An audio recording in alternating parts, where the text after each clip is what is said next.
parce populo tuo, ne in aeternum iras caris nobis. Parce Domine,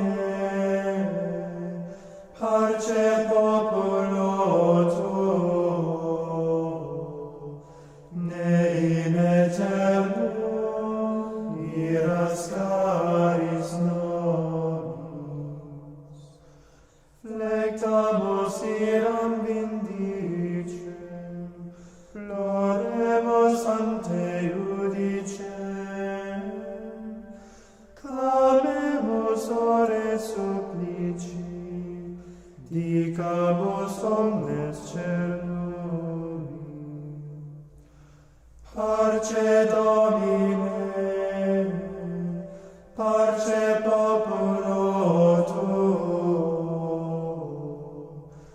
ne in aeternum iras caris nobis.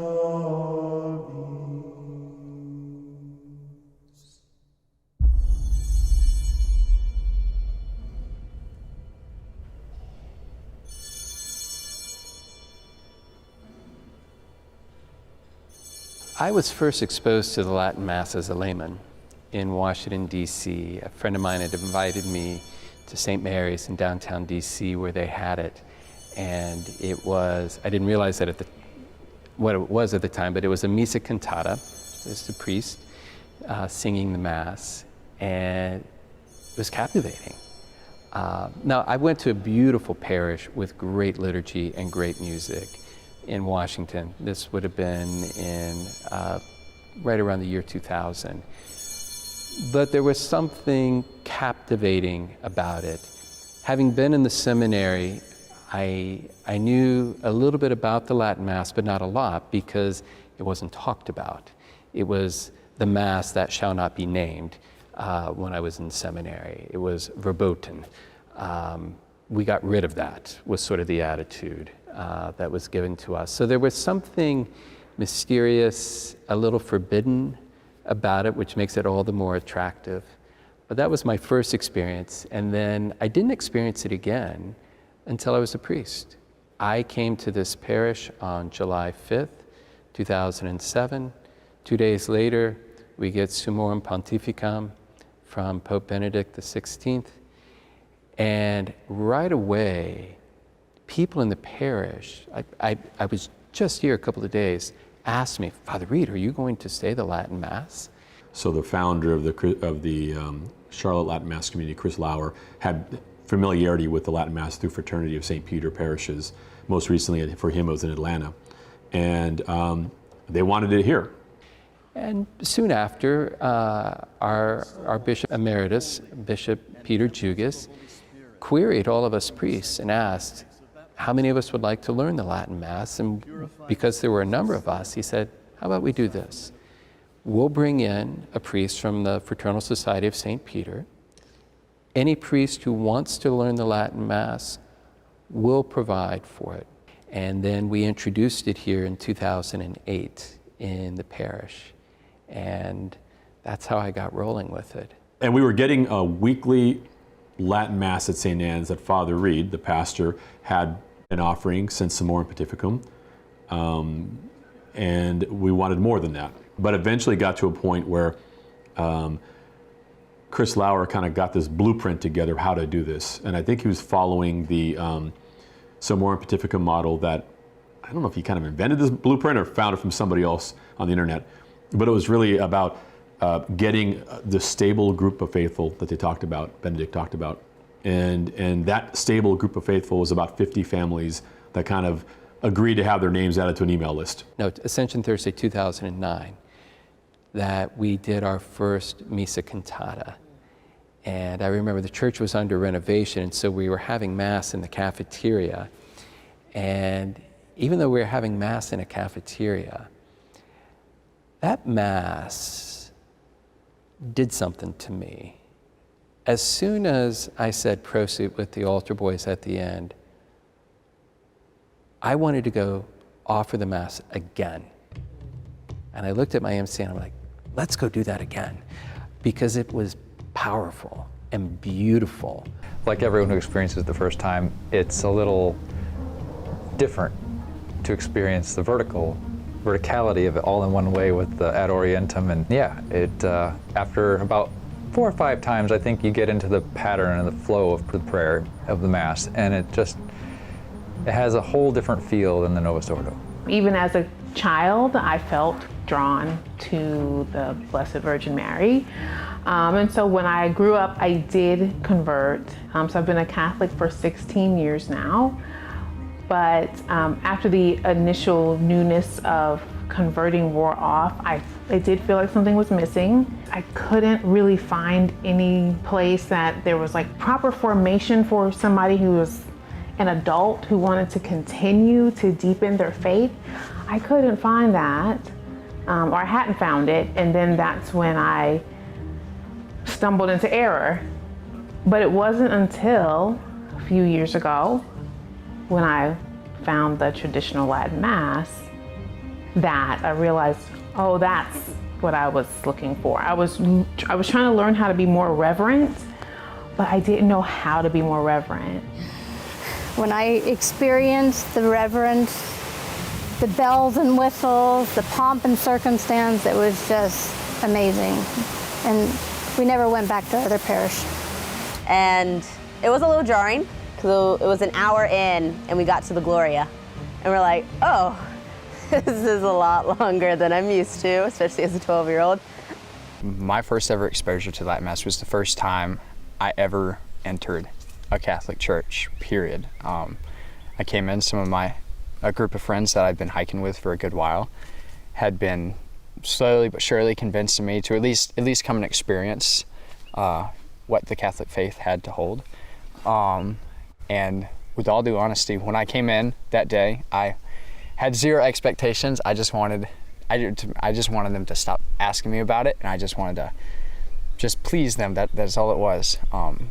But I came in, and it was just immediately, as soon as I walked in those doors, just the grace coming from the Latin Mass, it just overflowed me, and was to the day. I mean, even 6 months later, when I was baptized and confirmed, and received my first Holy Communion,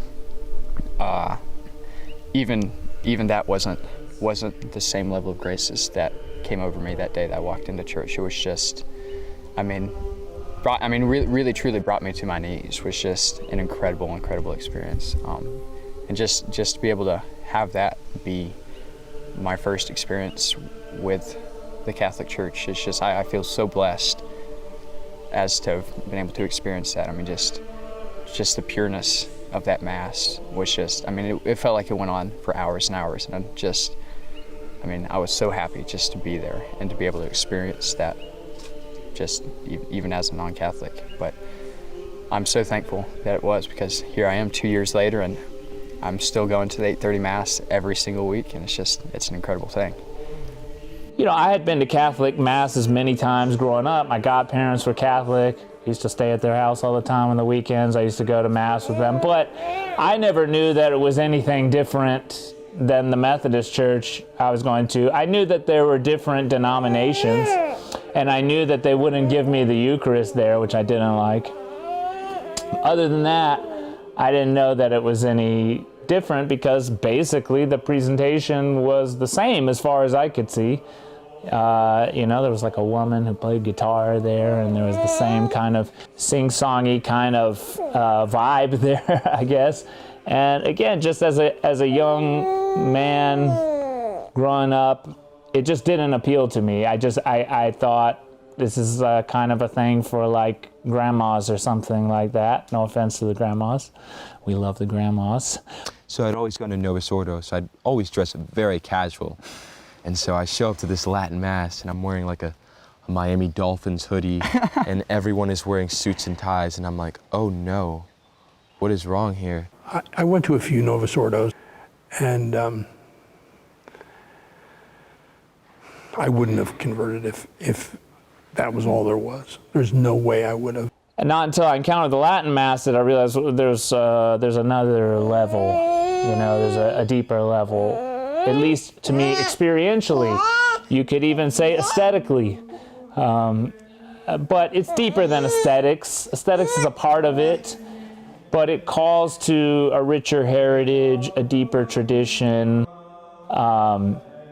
And so I attended a Latin Mass for about a year just by myself.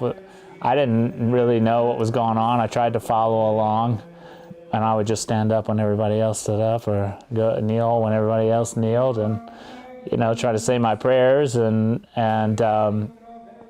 So after about a year, I pulled aside the priest there, Father Reed, and I told him, hey, I've been coming here for about a year, but I think probably I'd have to get baptized, or I should probably join the church. It's been a profound effect that the Latin Mass has had on me, on my spiritual life especially. But most of it is just the enrichment of my priesthood. There's something that I discovered when I was reading some books, and there was an expression that I think Pope Benedict XVI used. It was something like mutual enrichment. And so I discovered that mutual enrichment that the Latin Mass has had on the Novus Ordo Mass, that the more I guess I celebrated the Latin Mass, I discovered the benefit, lots of benefits that then helped in the way that I approached the Novus Ordo. So I can say that I have benefited in that sense, that both in my priesthood and then of course in my spiritual life. I got the impression of like a deep reverence paid not only to the Eucharist but also to the priest during the Mass. Like, for instance, like all the little bows you give to the priest and kissing his hand and that sort of thing. And then to the Eucharist also, like the communion rail, like you have to kneel to receive communion, and then there's no receiving on the hands. You always just receive on the tongue. It's not just the reverence, it's what the reverence made me do, I think. So the reverence at the Mass made me go deeper into the faith, but now I had something to look to. Okay, well, why does the priest face that way? Why do we do things this way in a traditional Latin Mass? What does that mean? And then in a very interesting way, you start talking to parishioners who go to TLM and they go, check out this book, or this is one of the reasons why we do X, Y, Z, and read this, check out this catechism, When a young lady veiled, she receives communion. I don't care if you have no kneelers. And lots of chapel veils. I respect everybody's this woman helps clerical her friend. position. She kneels and she helps her by the but hand to get up. I'm gonna kneel and I'm gonna receive in the tongue. And if it's denied to me, then my Lord knows that I'm not gonna take him at that moment, not because I didn't want to, but because of respect towards him and reverence towards him and love towards him. The reason we participate in that thing and why I teach my kids that it doesn't matter where you are, you receive kneeling down and in the tongue out of reverence, out of respect, and out of love. And the reason why we participate in things like that, it's also to let our priests, bishops, and people in charge of you who are supposed to be your spiritual fathers what you want. The reverence, it allowed me to ask more questions, and it gave me that jumping off point to ask more questions that helped me to study and deepen my faith and start to take it more seriously, because I felt like it was taken more seriously, I love the fact that I'm praying for the priest to do what needs to be done on behalf of me, that I'm not the one that's doing it. I love having a leader. It's so important to have a spiritual leader. And it's so obvious in the TLM that there's a leader there for us.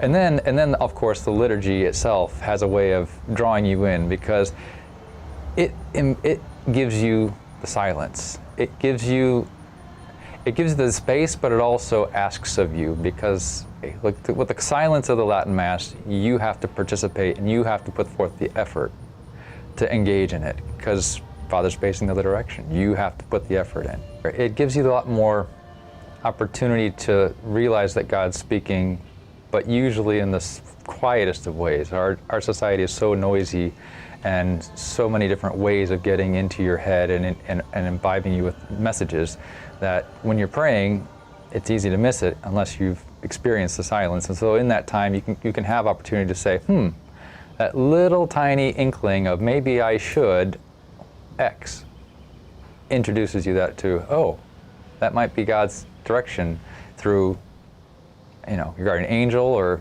some other form that you don't always think about without having that experience of silence. I love wearing the veils. I love being able to go into another world. It's like we're leaving the busyness of our lives and we're slowing down, and we're actually given a chance to worship in quiet and the chants and all of it. I actually, in 2021, really started seeking, what was the original church. I started reading the church fathers. Being a Christian, I was like, we all can't be right. Somebody's got to be wrong, whether it's, I don't know what I was going to find in the first couple centuries, but I didn't expect to find Catholicism. I thought maybe Presbyterianism or Lutheranism or something, I don't know. But like my Catholic friends told me, be careful what you start going and searching for. It was confirmed to me from a priest in the Charlotte Diocese that I was having some demonic issues in my spiritual battle, and that Latin prayers are actually more potent in combating the demonic. I remember seeing a video that still sticks with me today, and it was a Eucharistic procession, and it was everything, the smells, the bells, the canopy, the beautiful vestments, lots of altar boys, and I thought, wow, I have never ever seen that in any of the churches that I have been associated with in my whole life. What happened? Why aren't we seeing this? Why isn't this happening on the regular? And I just sort of felt robbed. Was something stolen from me? I was born into Catholicism, and it just sort of felt like a birthright was stolen. Where it wasn't happening. And I thought, wow, that was just beautiful. Actually, about the time Scott converted, we were in pretty bad shape. Yeah. That's what you're trying to tell me. Yeah. The right turn. Yeah, we were headed to divorce court. Yeah, we were very close to it. Yeah. We're nowhere near it now. I mean, it was a completely different. Totally changed our lives. I mean, what are you going to do? That's one of the things that I think when you get involved in true Catholicism, you've got something to connect to, and you realize that there's something much more than you, and I don't know, it's just hard to describe it. I converted into the Novus Ordo Mass, and it was in Japan, so it was extra novus. And I thought it was fine. That's what brought me into the church. It was a guitar mass. It was literally a guitar mass. That was the first one I ever went to in my life. But I could feel that God is there. And so that's how I converted, is just going deeper into that awareness that God is there at the Mass in a way that he wasn't in any other religious ceremony or other denomination or other religious building that I'd ever been in before. But I didn't really realize there ever had been such a thing as the Latin Mass, because as a convert you don't necessarily know that, because what you see is what you think. This is what you see is what you get. But I slowly started to look more into the church's history and realized that there had been this thing called the Latin Mass. And then living in Japan, what you're living with as a day-to-day reality is that there are different language masses for different language communities. And we would go to the English Mass. Sometimes we would go to the Japanese Mass. But at the same church where we were going, there's also a Vietnamese Mass, a Polish Mass, a Korean Mass, a Chinese Mass, and there was Spanish too, Portuguese, I think. So it's just this multilingual, I don't want to use the word Babel, but that's what pops into my head. And there's no interchange between the communities who go to these separate masses. And that's how I started thinking, you know, the Latin Mass was really a good idea because it would unify the entire Catholic Church regardless of language. Talking about unity, right? And wanting to unify the church. Right? So That's we right. can all That's pray in the same language, the exact same rubrics, right? Wherever you are, and that's the beauty about taking your children to a Latin Mass too. Yeah, I don't know that. expected. I mean, in Charlotte, they're doing masses, at least in Spanish, English. I think there's a Vietnamese maybe also, and maybe even a different one also. Maybe there's 4 in Charlotte, but yeah. So, and if you look about it, obviously around the world, right? It was like, yeah, you can all unify under the Latin banner, right? And not just that, right? Which is the language of the church. And even locally, there's a parish that does not just a bilingual mass, but a trilingual mass. And like every reading and every song is in a different language, and you're literally 3 hopping times. from one to the next, and it's like, where are we? Like, can we just get unified? Maybe if we just picked one language. Just do a Latin Mass, and we're all on the same page, and it would make it so much easier. But instead, I gotta now know Vietnamese and Spanish on top of English. So when I visit Rome, then we go to the Latin Mass. Oh, wow. And I was like, this is beautiful. I was so amazed. And it was also very excited to me that besides that I understand a little bit of French, I don't know Latin, but the words and the ways that we answer in Mass, they were close to home. And I was like, this is so familiar. I know this. I don't need to learn. I don't need to learn Latin. I know what is happening, and I can follow through. So I love it, and it was always like a treasure to me. But it was never looked for. I never knew that it was offering in different places. So it was, for me, it was something that it was only on Rome, and it was on the Opus Dei on a higher level, but not to the people. And you think about Catholicism, me being a convert, it's the beauty of it is it should be the Mass no matter where you go. And of course, historically, the Roman Rite, that was the case. You might have a high Mass, you may have a low Mass, that's fine.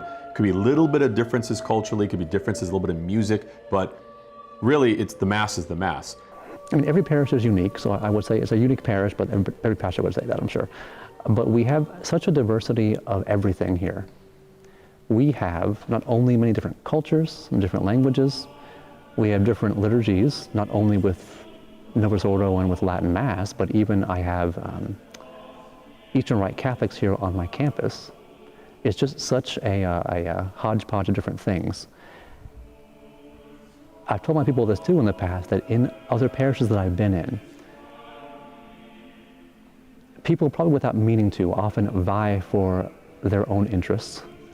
And it was always a difficulty as a priest and as a pastor to try to provide things for people that they wanted.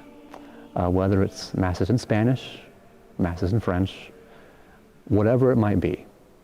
What I have found here at St. Thomas is that far from finding that kind of factional nature, there's a great unity here in the parish. I told people when I first got here too that I would swear that there is a beautiful angel here at this parish that brings a great peace. It's part of what I encountered in masses here, in the people here. I so highly value it because I've not always had peace as a priest in the parishes that I've been in. And so far from finding division here, really, I don't find any of that. There are always people with different opinions and always little differences here and there. It's not heaven, not quite. But I have not found division here within the parish. Most people that attend my Latin Mass here will go to the Novus Ordo and vice versa. people find beauty really in both of them. And that's a great thing I love about the parish. It's just very peaceful. There's a sense of peace at the Latin Mass that you don't really get at the Novus Ordo. And for me, that was something that I thought was really, because living in a house with 3 other brothers, it's, a little bit hectic and crazy. So I thought that was really, really nice. And both of us experienced it, and the reverence and the incredible music. The music really brought me towards it, because music's played an important part in my life, my whole life. But because I knew he was a wise man, I knew there had to be more to it than what I grew up with. So we both started attending the traditional liturgy, and we haven't looked back. I would say that music actually did have a large part of that. It was very integral to the entire thing, although, we used to have a Kapellmeister here, Tom Savoy, who was really an amazing person. He would do all this music. I was like, where did you find this stuff? My name is Thomas Savoy, and I am Magister Cappella, which is a fancy term for director of music at the St. Joseph's College Seminary here. And I became very friendly with him, by the way. And one day he said to me, he goes, you got to realize there was about 1,000 years of Catholic tradition in Europe. And every cathedral had somebody like me, better than me, but like me, that would write the music and everything like that. And I said to him, why did we stop this? Because it's packed when they have the Orate Mass here. And he was like, well, that's a good question. Yeah, why did we stop it? I don't know, can't tell you.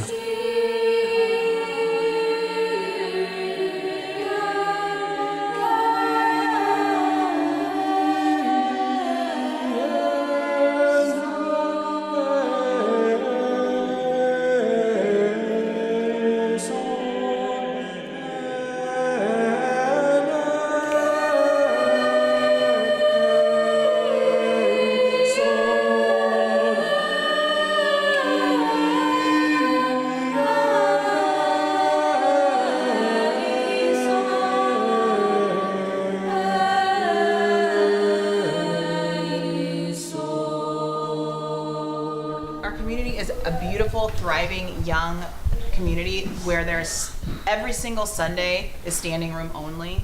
Every single event that we attend is packed and full of life, and I just don't see that at other parishes the way that I see it at our parish. It is, like I said, bursting at the seams with love and life and families and children and elderly people, and just every single person is welcome, and every single person is cared for, and yes, he's given graces, and it's just a beautiful, beautiful thing to be a part of. The parishes have benefited greatly because there's a lot of attraction to the young families. And these are big families. You see the attendance is mostly these young, beautiful, vibrant families. And they are seeking this Mass. They want this. And of course, when the whole parish sees this, it's an encouragement to see young, beautiful, big families. Everybody appreciates that. Right, and I think children too, especially, really benefit from that. I think sometimes it's easy to speak too much to them in a way, where it's just these words coming at them, and that they just kind of filter out or go in one ear and out the other. But when they're seeing it unfold in front of them and seeing those actions, I think it can have a very profound effect on them and their understanding of God, their relationship with Christ, and their understanding of the sacredness of what's happening before them. I still go to both. I go to Novus Ordo and I go to Latin Mass. But there was something about the Latin Mass that like we are in front of our Lord. Like this is, he's right there. He's right there. And I think when you are coming into the church in kind of like your kind of standard parish, it's like, yes, this is our Lord, this is his body, this is his blood. But it still kind of felt like, it just seemed a little too,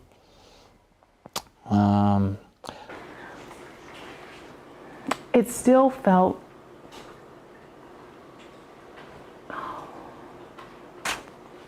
I'm at a loss for words to give a charitable description to my experience. like, I guess, you know, it seemed a little bit soft to me in a way. It seemed a little bit feel good. What's the word? And when I look at the cross, I didn't see feel good. I saw sacrifice, I saw repentance, I saw, you know, hungering and going on a journey to God. I saw deep introspection. I don't want to say casual, but sometimes maybe. And so my concern is to balance that with a sort of, how can I say, easygoing, holistic attitude to this supposed division, because it doesn't have to be like that. If the Latin Mass is anything, it's what I thought it was from the beginning, something that should bring the whole entire church together. And that's what I want them to grow up to be, is people who bring together rather than pushing apart. And I think that we're on that track because, like I said, they go to Novus Ordo Mass at school and then we go to Latin Mass on Sunday. Sometimes we eat sushi, sometimes we eat McDonald's. But it's all good, right, girls? Yeah. Yeah, even if we like sushi better. There's a strength that I get from when I go to Latin Mass that it's not replaceable. There's something about maybe the ancientness of it. I don't know. I don't know what it is. And it's beautiful to be able to have found something that helps you to surrender to God in a way that you don't have to know. I don't have to be able to put them perfectly into words. Of course, when coming into something as big and as new as this was for me, especially as a 15-year-old, it was definitely overwhelming at first. But I mean, after maybe my second Mass, it quickly came clear to me that it wasn't about whether or not I understood it or I understood every little thing Father was saying or why he was doing this or that. It was just about the Mass itself. And it was just knowing that that was the true form of worship, and it was how they've been doing it for hundreds and hundreds of years. So while yes, it was intimidating, it was an acceptable kind of intimidating that was perfectly okay, even as a 15-year-old. I was just so happy when he finally converted and told me that he really loved the Latin Mass, and it was partly, you know, a Latin Mass had a large reason for him falling in love with the church, and I was like, well, then we're never going to anything else. There's something very masculine about the Latin Mass, and young men are attracted to it. And I think because it provides, in some ways, a more contemplative experience, it provides a space for some discernment. And young men get captivated, especially when they're serving it. We have this whole troop of altar boys here. So many of the young men from our parish are in the seminary, and right now we have 9 men from this parish studying for the priesthood. They found their vocation at Mass, and a lot of them at the Latin Mass. In fact, we have 2 men from our parish who are studying for the Fraternal Society of St. Peter. They found their vocation in the Latin Mass. Yeah, so I think I started serving when I was between 8 and 9. And so then just serving the Latin Mass, since we started going to it, just kind of seemed natural just to want to serve there. And also the serving is a lot more, slightly more intense, because there's a lot more positions, there's a lot more jobs you have to do. And so that was almost like you could say, a slight novelty to be able to do all those other things on the altar. And then just being, close. I think the Latin Mass, it gives you a really good perspective of like what we're worshiping, I think. And so just being on the altar and realizing what is on the altar, I think was really, really good. And then that sense of peace also.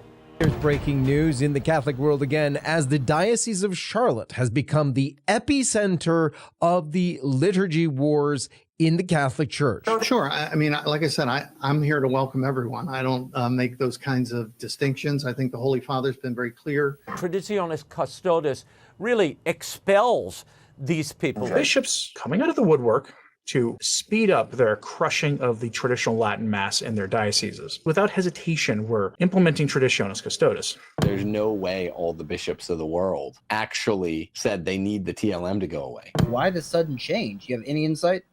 I do not.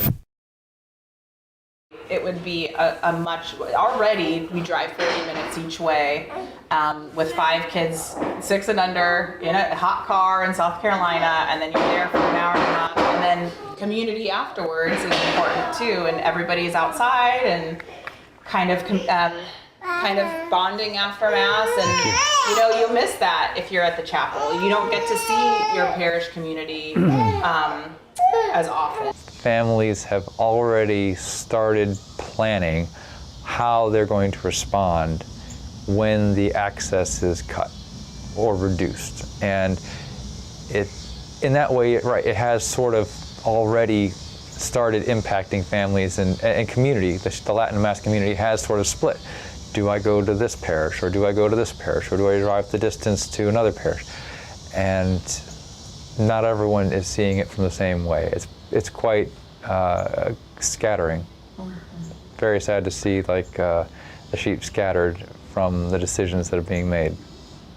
Part of what I enjoy about being a priest, not the primary thing, but one of the things I enjoy is trying to foster vocations.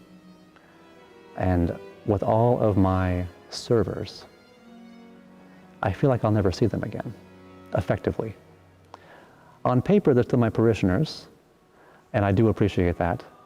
But in practice, they're going to always be at this chapel in Mooresville. So I feel like I just will never see them again. And that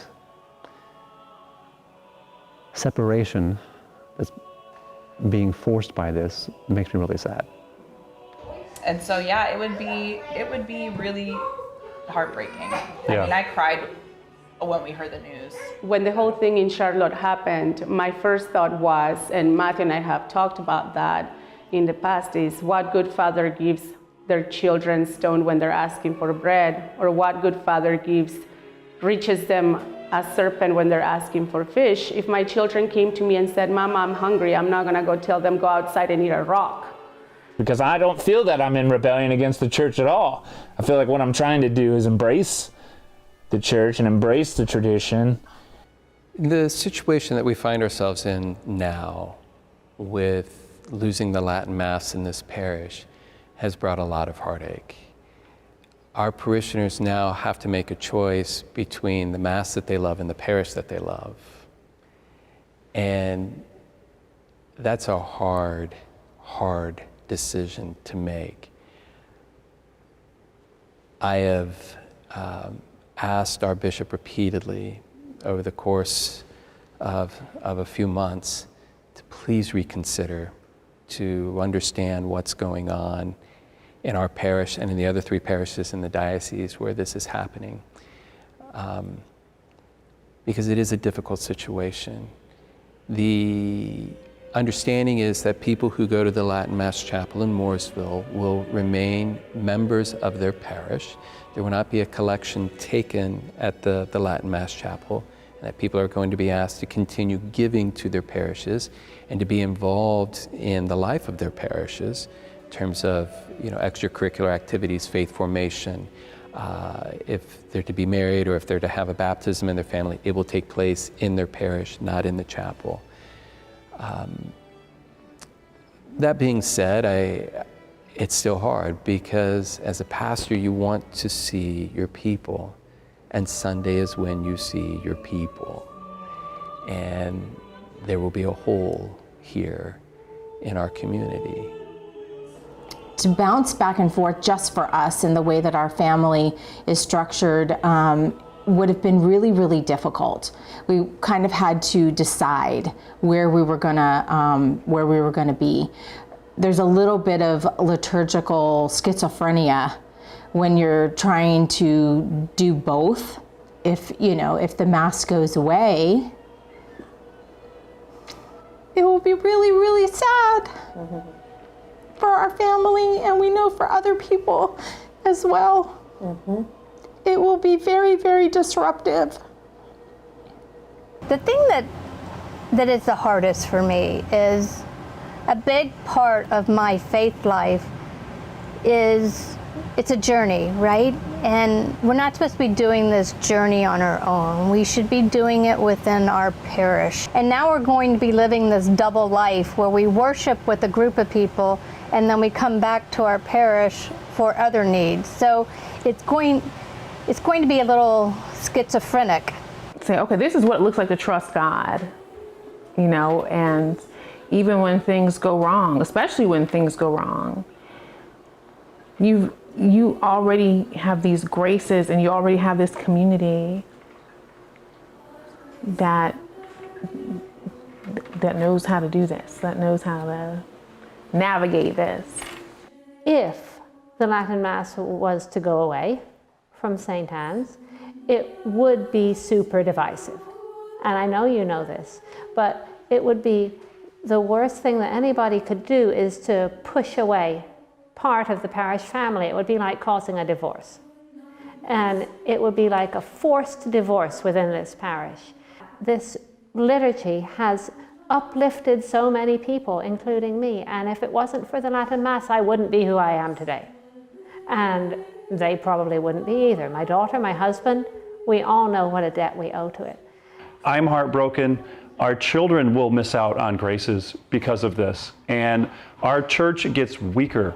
And we are literally being sent to the spiritual battle with less utility. We are being sent to the spiritual battle, into the spiritual warfare with less weaponry, with less ammunition, with less powerful tools. I really think that that's helpful for us as Catholics to understand that just attending the Novus Ordo isn't less, but you don't get to see the breadth of the church when you don't experience the other rites at all, or even have any awareness of what the Latin Mass offers. We'll lose a lot of the family that is within the community. A lot of the community and family that's within this church, and that is a very harmful thing. Aren't you supposed to be a loving father providing for the spiritual needs? And again, we love the bishop. I teach my kids to love the bishop. I think it's going to hurt our community. And I'm super pregnant and I don't want to start crying. It's not like we don't love him. We just want him to love us back as well. It's a thing of, can you please love us back?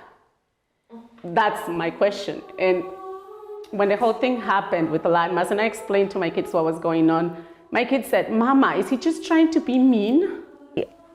I told God, we are already so blessed with what we have. We just have the convenience. Right? And I see other families. I see you, for example, and we have other friends that they travel because they're hungry for the Latin Mass. So that will be us too. We'll be traveling. I will make the time to go however far that may be, 60, 70, 80 miles. Every Sunday morning I will find a new Latin Mass. I don't think the church can go in a different direction. It is what it is. And I think it's difficult. It's because you have all different sides telling you what you can and cannot do. For me, this has been a part of our church for thousands of years. How can it be bad? It's beautiful. The hymns, the prayers, the silence, all of it is so beautiful. And it draws us. So that's my only message to the bishop, really, embrace it. I still would like my children to be exposed to it, even on a limited basis, but I just don't think that we would be able to get there every single weekend. But anytime I went to a Latin Mass, no, we're not playing. This is our Lord. And you're like, wow. Like, and the first time I went, you know, it was very moving for me. It's interesting because last summer I had this conversation with a dear friend of mine who was lamenting the fact that concerned with her children understanding or perceiving the mysteries, the beautiful mysteries of our faith, and the profound mystery of the Eucharist. And in that conversation, it dawned on me that I don't really have that problem, you know, and that I understand why she does, but because we have the Latin Mass, I feel like it has instilled in my children and in myself this understanding of the beauty, the transcendence, the sublime nature of our faith, of the mysteries of our faith, of the Paschal mystery that's being celebrated at Mass. And so I think that they have, that our kids have benefited from that, and that has really dramatically impacted their faith and their understanding of these mysteries. Now, of course, it doesn't mean that they understand all these mysteries, but just that perception and that sense that that we are encountering something so holy and so sacred every Mass we go to. And that's kind of, I think, becomes so foundational to their understanding of our faith and impacted them profoundly. I told my parishioners here a couple of times, probably more than I meant to, in my homilies. When I first came to this parish, I had never offered a high Mass ever in my life. And one of my first Masses here was a high Mass. And so I was very nervous about it. But my wonderful servers here, and my MC in particular, took good care of me. But in that Mass, I just remember hearing the choir and the beauty, being up there before the Lord, offering the Mass, and just something struck me of just how beautiful it was. And my relationship with it has grown in my time here at St. Thomas. It is the Mass that most uplifts my soul, I think. It's hard to put into words, I think, maybe why that is, but there's just such a solemnity, such a reverence, such a contemplative nature to it.